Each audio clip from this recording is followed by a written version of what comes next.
وہاں اس کی مایوسی یعنی وہ پھر خدا سے دور کرتی ہے.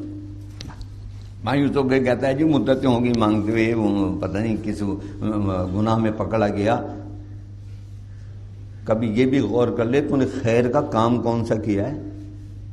سرتاسر گناہ ہی گناہ ہے، صبح سے لے کے شام تک جو کچھ کر رہے ہیں. اگر اس پر غور کریں تو کہیں بھی ہم قرآن اور حدیث اور نبی صلی اللہ علیہ وسلم کے طرز عمل کے اتباع میں نہیں چل رہے، اس کے خلاف چل رہے ہیں. اور چاہتے یہ ہیں کہ اس منزل پر پہنچے جس منزل پر حضور کے اتباع کرنے والے پہنچے ہیں. تو وہ تو نہیں پہنچ سکتے. کولو کے بیل کی طرح ایک چکر لگا رہے ہیں ہم، اور دل میں یہ خیال ہے کہ ہم اس راستے پر جا رہے ہیں، اور کبھی آنکھ اٹھا کے قرآن کو یہ نہیں دیکھتے کہ یہ وہ راستہ ہے بھی یا نہیں. ابھی اتنی مصیبتوں میں ہم گرفتار ہیں. ابھی ایک زلزلے سے جان چھوٹی نہیں تھی کہ دوسرا زلزلہ آ گیا، اور اب آفٹر شاکس آ رہے ہیں. اور اس 2 مہینے کے دوران میں 5 سے زیادہ تو پنڈی اور اسلام آباد میں آ چکے ہیں، جو آپ نے محسوس بھی نہیں کیے ہوں گے، کسی نے محسوس بھی نہیں کیا ہوگا، بہت ہلکے سے. اور جس وقت کوئی ایسی تکلیف آتی ہے تو آپ دیکھتے ہیں کہ کلمہ پڑھتے ہوئے نکلتے ہیں. وہ اخباروں میں خبر لگ گئی تھی، وہ جی لوگ کلمہ پڑھتے ہوئے گھروں سے باہر آتے ہیں. تو یہ اس وقت کلمہ پڑھتے ہوئے کیوں باہر آتے ہو؟ اس سے پہلے ہی ذرا کلمے پر غور کر لو، موت کی پہلے سے تیاری کر لو. اور جب موت کی تیاری کرو گے تو پھر خون ریزی نہیں کرو گے، پھر لوگوں کے حق نہیں مارو گے. بیٹے ہو تو با ادب بیٹے بن کے رہو گے، باپ ہو تو محبت اور شفقت کرنے والے باپ بن کے رہو گے، تربیت کار بن کے رہو گے. لیکن ہم میں باپ ہے تو تربیت کار نہیں ہے، بیٹا ہے تو با ادب نہیں. سارے کے سارے ایک ہی چکر میں مبتلا ہیں. کہیں یہ چکر ہے ابا مر جائے تو مال مجھے مل جائے، یہ سانپ کی طرح بیٹھا ہوا ہے. اور ابا ہے اس پریشانی میں مبتلا ہے کہ کھلایا پلایا پڑھایا لکھایا، اب یہ کچھ کرنے کے قابل ہوئے ہیں تو ادب تک نہیں کرتے، احترام نہیں کرتے. تو نے انہیں احترام سکھایا، اگر سکھایا تو بڑا خوش قسمت ہے، اور پھر یہ اگر نہیں کرتے تو سزا پائیں گے. لیکن اگر تو نے نہیں سکھایا تو پھر بعض کچھ تیری بھی ہوگی. تو لہذا یہاں اب انسان کی کمزوری بتائی کہ بھئی یہ بھلائی اور خیر، اور بھلائی اور خیر یہ دنیا ہی. قرآن مجید نے خیر کا لفظ جو ہے مال کے معنوں میں استعمال کیا ہے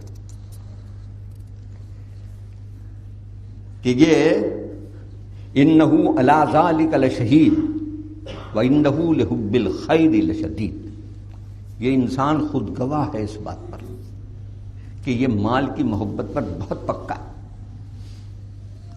یعنی یہ ایک ایسی چیز ہے کہ آنکھوں میں تو دم گو ہاتھ میں جنبش نہیں، آنکھوں میں تو دم ہے.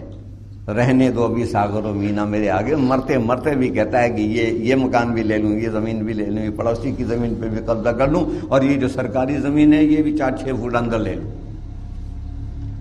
حالانکہ اس میں سے کام کچھ بھی نہیں آنے اس کے.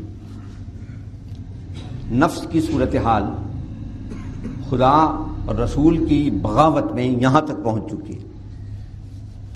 تو لہذا جب یہ ذرا سی تنگی آتی ہے تو پھر سمجھتا ہے شاید یہ کبھی جائے گی نہیں.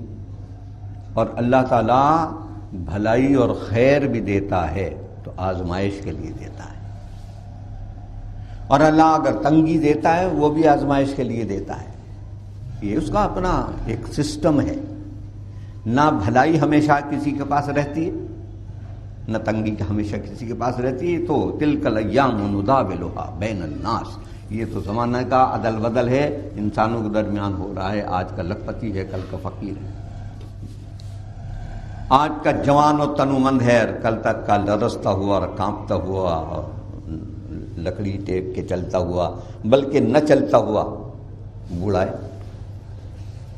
کبھی یہ بھی بڑا سینہ تان کے چلتا تھا، اب یہ کمر پچک گئی ہے،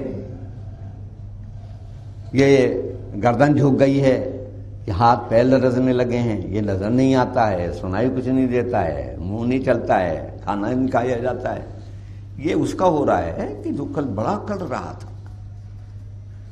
تو پھر اسے دیکھ کے عبرت پکڑو، اور عبرت پکڑو کہ یہ آ رہا ہے دن، ہر ایک کے لیے آ رہا ہے۔ وَلَئِنْ أَذَقْنَاهُ رَحْمَةً مِنَّا مِنْ بَعْدِ الضَّرَّاءِ،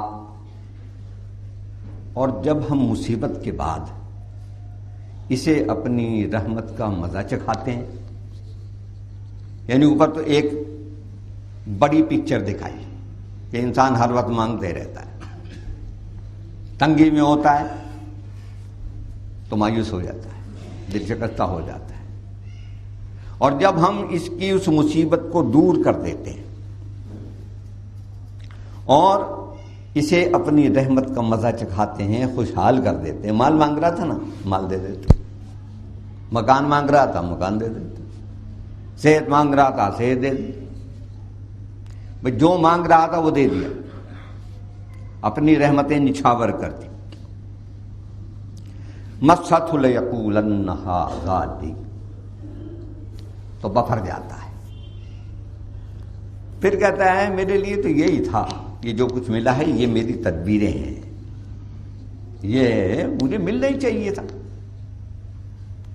یعنی اتنا تھوڑ دلا ہے اس بات کو، جو ہم نے یہاں سورہ نحل شروع کی تھی اس وقت بھی یہ بات، وہاں بھی اللہ تعالیٰ نے ایک اور انداز میں بیان کی تھی کہ یہ اتنا کم ظرف انسان،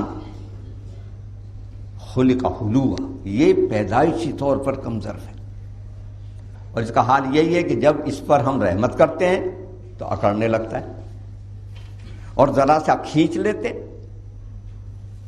تو پھر شکایتیں کرنے لگتا ہے، شکوے کرنے لگتا ہے، شکر گزاری کی زندگی کی طرف نہیں آتا۔ اور نبی صلی اللہ علیہ وسلم کا یہاں یہ ارشاد ہے، اور ذرا سا ذہن نشین رکھیں، آپ نے جس زندگی کو اپنے لیے پسند فرمایا، ظاہر ہے وہ نمونے کی زندگی، لیکن ہمارے لیے اب وہ نمونے کی زندگی معاذ اللہ ہمیں بچائے نہیں رہی۔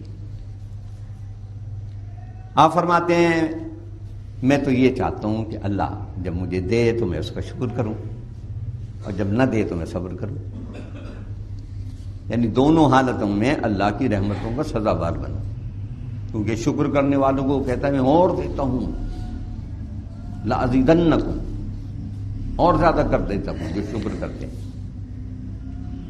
اور صبر کرنے والوں کو کہتا ہے ان اللہ مع الصابرین، صبر کرنے والوں کے ساتھ تو میں خود ہوں،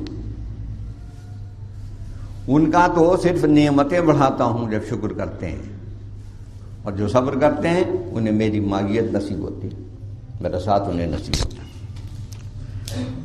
تو ارشاد ہوا کہ پھر یہ کہتا ہے کہ یہ تو جو کچھ ہوا ہے میں اسی کا مستحق تھا، میں اسی لائق تھا، میری تدبیر سے ہوا، میرے منصوبے سے ہوا، میرے کرنے سے ہوا۔